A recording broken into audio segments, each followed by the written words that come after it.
This video provides an overview of accident and incident investigation procedures, covering definitions, types of accidents, causes, and how to properly prepare for an investigation. What is an accident? It is an unintended mishap or unplanned event that results in personal injury or property damage. Most accidents occur because people, equipment, or surroundings fail to react as expected. Accidents are categorized by severity. Minor accidents cause little or no injury or damage. Serious accidents involve lost time, hospitalization, fatalities, or significant property and equipment damage. A near miss is an unplanned event that interrupts work but does not result in personal injury, illness, or property damage. To understand why accidents happen, we use an accident causation model that looks at the interplay between task, material, environment, personnel, and management. When investigating the quote task factor, consider ergonomics, work procedures, condition changes, processes, materials used, the workers involved, tools, and the state of safety devices. Under quote material factors, we evaluate potential equipment failure, issues with machinery design or guarding, the presence of hazardous substances, and the use of substandard materials.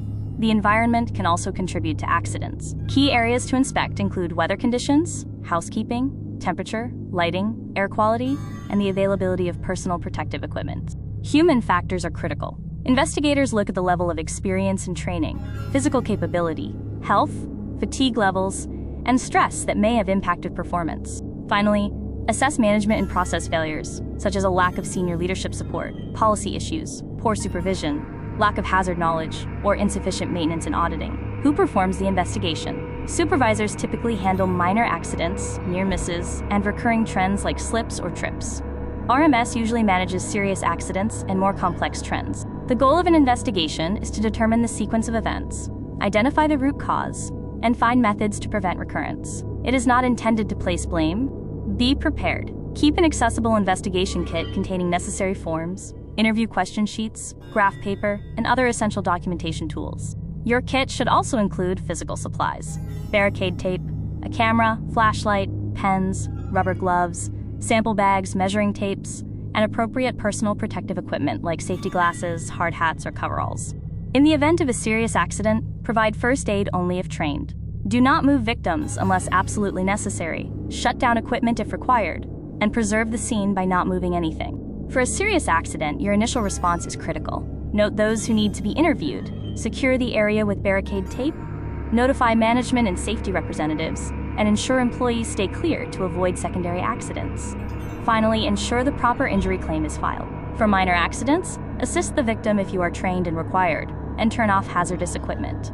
Avoid disturbing the scene. Note potential interviewees, alert management, and begin your investigation process. Remember to complete the required injury claim forms. An effective investigation relies on answering the 6 principal questions: who, what, when, why, where, and how.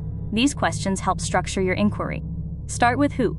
Identify everyone involved, including coworkers, witnesses, and the injured person. Note who the immediate supervisor is and who provided the initial medical or first aid assistance. Next, ask what. Investigate the employee's explanation, what they were doing and where they were positioned, the nature of the injury, the specific operation being performed, the materials in use, and any safety procedures that were in place.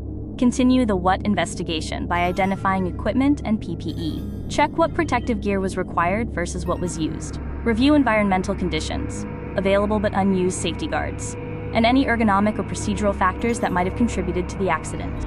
Moving to when, establish a timeline. Determine when the accident occurred, when the individual began their shift, their training history, and when the supervisor last checked the site. Asking why helps identify causes.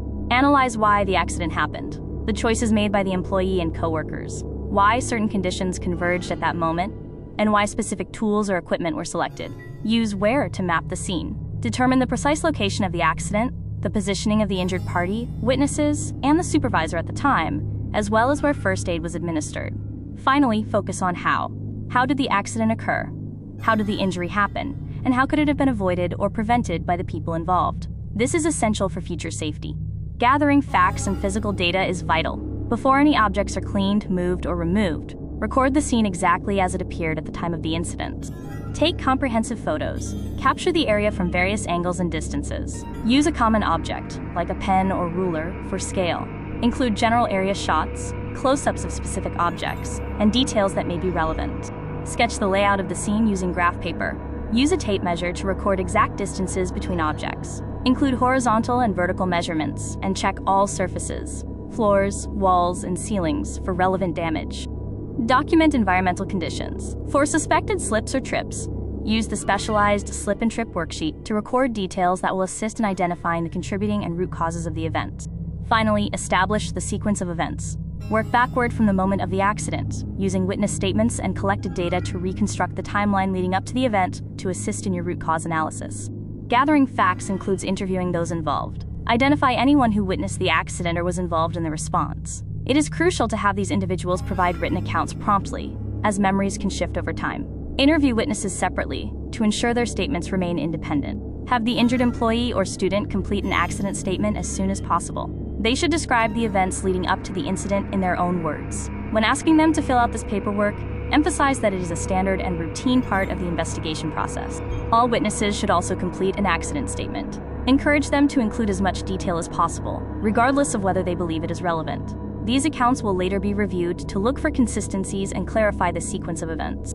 The supervisor is often the first person notified after an accident. They should document the notification details and the actions they took. They can also provide valuable context regarding the involved individual's previous behavior, activities, or any related personnel concerns. Once statements are gathered, the investigator must review them for common themes or inconsistencies. This review process helps determine if follow-up interviews are needed. Use an interview question form to guide these discussions, ensuring all responses are thoroughly documented during the face-to-face meeting. Review existing documentation to understand established protocols. This includes checking written policies, safety programs, hazard assessments, training records, and standard operating procedures. Also consider any prior disciplinary actions or the equipment's operator manual to identify potential gaps in training or compliance. Identify all parts involved. This includes any machine, material, equipment, or structure related to the incident. Use a parts worksheet to note areas of concern. For complex systems, you may need to consult with technical experts, inspectors, or manufacturer representatives for a thorough review. Priority 1 is preserving evidence. Do not move or remove anything until photos are taken and all stakeholders agree. For serious incidents, a formal chain of custody might be required for parts, and you must notify the Risk Management Services Department if outside representatives are involved.